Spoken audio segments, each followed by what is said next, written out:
Hey, how's it going? I'm on the ground because I left my chair up the lab. But it's fine. I kind of like hanging out on the ground. You know what I mean? Sometimes we need a different perspective on life and the way that we have to view, right? And so I have my little book. Going through. But actually what I'm kind of really excited about is this research project that potential research project that I'm putting together, which is on soil samples from around the globe. And so what I have so far is, it looks like there's about 296 countries and or territories around the world, right? And then aside from that, it looks like there's 443 islands. And then, of course, the deepest that I could find online was 2012 for a deep drill for a seabed at about approximately 2,500 meters. Here it says about 2,466. And then you have 198,000 glaciers. And that's as of 2014, November 2014. And so, those are all potential places to search for microbes. Microbes and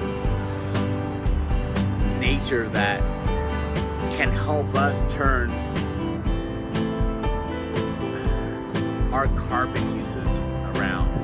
That can, fly.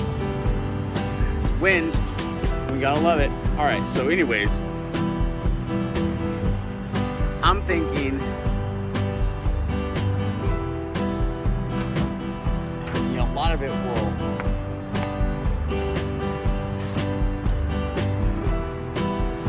matter with size, continent size. Let's say you have, let's do a round number for 300, right? And then maybe half, 3/4 of the island, some of it may be inhabited, so tough of that to get to. Well, a rough estimate, if you did 40 sites per country, right?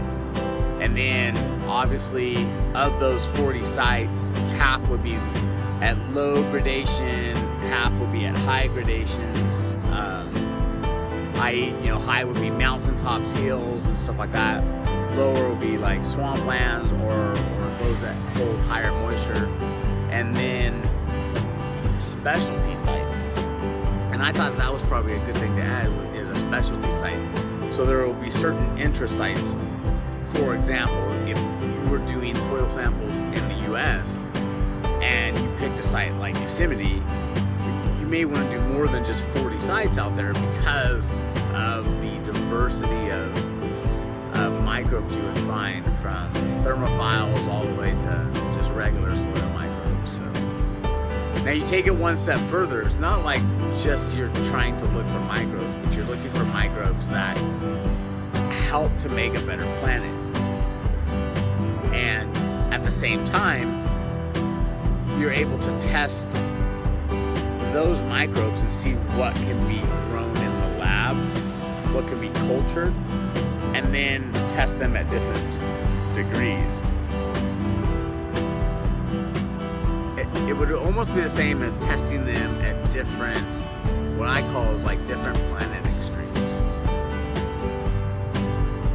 And so some of you may be doing this already. If not, the highest figure I could find on it, right? If it just had to be done, the highest figure for supplies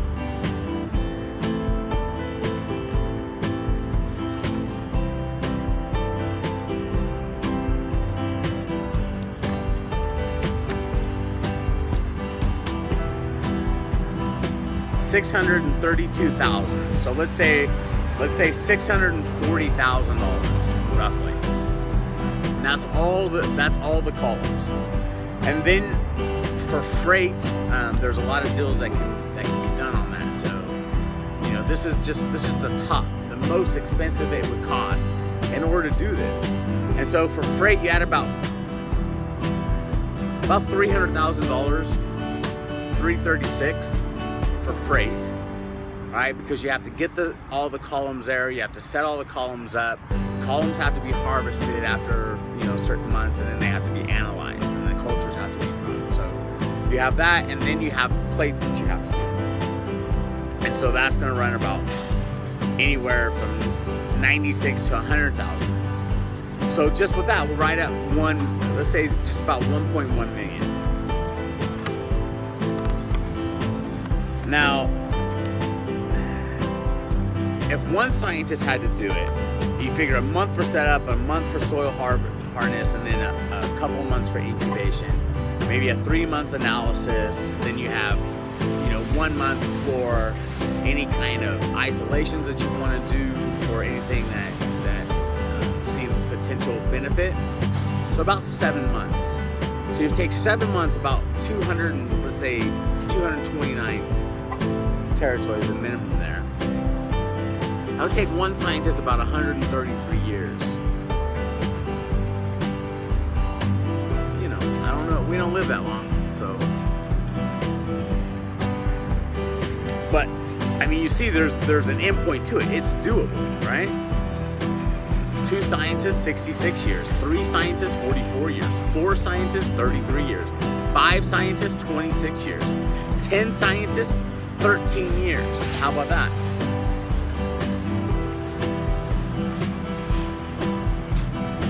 And now it's only down 10 out of 7.3 billion people on the planet, right? 10 scientists to do that doesn't sound like much. It's actually only 1.36 times 10 to the negative 7% of the workforce of the globe in order to accomplish that. That's not enough. That's not a lot at all. 1.1 million is really, really cheap for the possible benefits.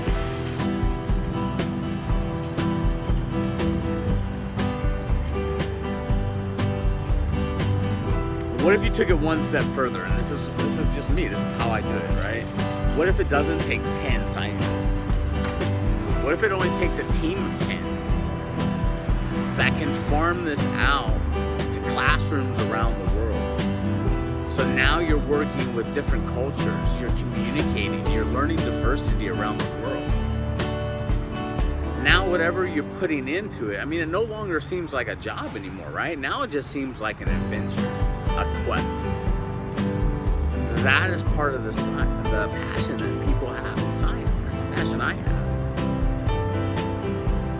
And that's not unrealistic of an idea to propose. You know, that's a person's career right there.